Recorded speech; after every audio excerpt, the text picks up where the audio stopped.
this is Ron and Kirsten, and we've got some Ask Ron questions for you today. I'm Ron, that's Kirsten talking. All right, so our first question is from Mauricio Jimenez in Cooper City, Florida. Hey Mauricio, you weren't on the call the other night. I had your lead sheet and you never showed up. So, it was probably a killer deal, but too late now. All right, he says, I have a seller who wants to do an owner financing. Right. Which contract can I use, or what are the documents that I have to bring to the appointment? Okay. You need a purchase and sale agreement, that's it. Purchase and sale agreement. And in the middle of that on the front page, there's only 2 pages, front and back, 1 sheet of paper. If you print it out on 8x14, and in the middle of that page, it lets you identify the terms of the seller financing that you negotiate. And it's quite obvious if you read down to the center of the page. It's not complicated. All right. So our next question is from Edward in Afton, Tennessee. Hey, Edward. And he says, hi, Ron. Thanks for your answer about the title search 2 weeks ago. I have another question. Here in the Gold Club, a few of us would like to know more about your virtual real estate boot camp. Could you tell us a little bit more about it? Well, yes, I can.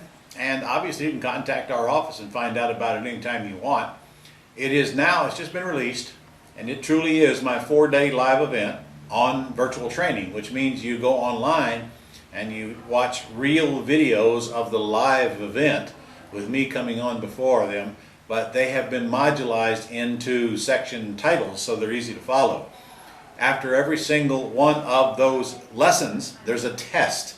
You take the test and then it'll tell you whether you passed the test or not, whether you should proceed or go back and take the lesson over again. There's 18 hours of lessons on it.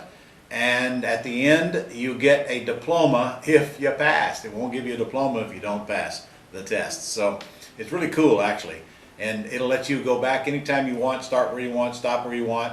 You can take it at any intervals, go back and review, which frankly our post-quick start people are finding really good use out of it, because that is the only way you can go back and take the boot camp over again after you've been to the boot camp without showing up live. Of course, our pre-boot camp people are really loving it because now they're getting a chance to see me in a live environment online before they come, and they know what to expect and they come prepared. And it really helps them see the value of bringing leads to that live class. On the virtual training, you can't bring leads, and we won't make deals for you. Plus, you can't go on the bus trip. Of course, you can't be there, meet the people, talk to us, talk to the mentors, and sit down with them one-on-one and all of that. But all the rest of the training is right there, so today we can deliver it to you right to your home for the first time ever. This thing took 9 months for us to create, and I ain't even going to tell you how many thousands of dollars to get it set up. So it's not just a series of videos you turn it on and off. It's way more complicated than that. So it's called virtual training. It's $14.97 if purchased by itself, and we ship you the actual boot camp manual in the mail, so you'll have that as you follow through the training. And it's the same manual that I used in the boot camp. Contact our office at 800-567-6128. 800-567-6128. Thank you for asking that question. And no, I did not plant that in this video. I'm glad you asked. All right, so now we've got Vincent Hicks from Altamont Springs. Vincent, how are you?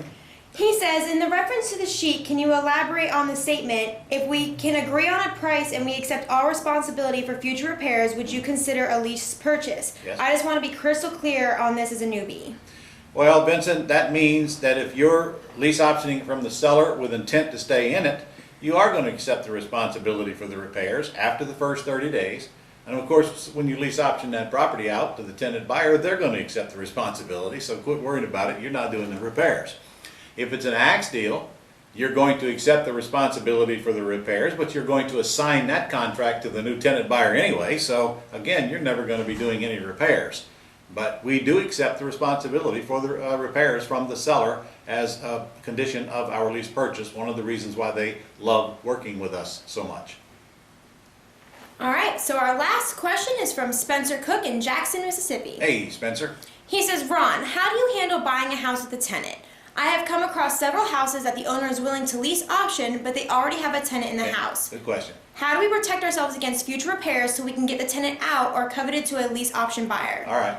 First of all, I don't buy houses with tenants. I don't need a partner. But when I buy the houses with tenants in them, quite often I'll just buy it and leave the tenant in there. Because only one of 2 things is going to happen. The tenant's going to keep paying the rent. And if they're not on a lease, now if they're on a lease, you've got to honor that lease. But of course, if they don't pay the rent, the lease is worthless as well. So if the tenant's in there and they are paying, I might just elect to leave them in there until they elect not to pay anymore. Or I'll go over there and see if I can't turn it into an option and get some money out of them. At the very least, I might give them the option to buy the place if they take on the responsibility for 100% of the repairs from that point on. Okay, if they're not paying, no big deal. I'll buy the house and have the attorney file an eviction on them.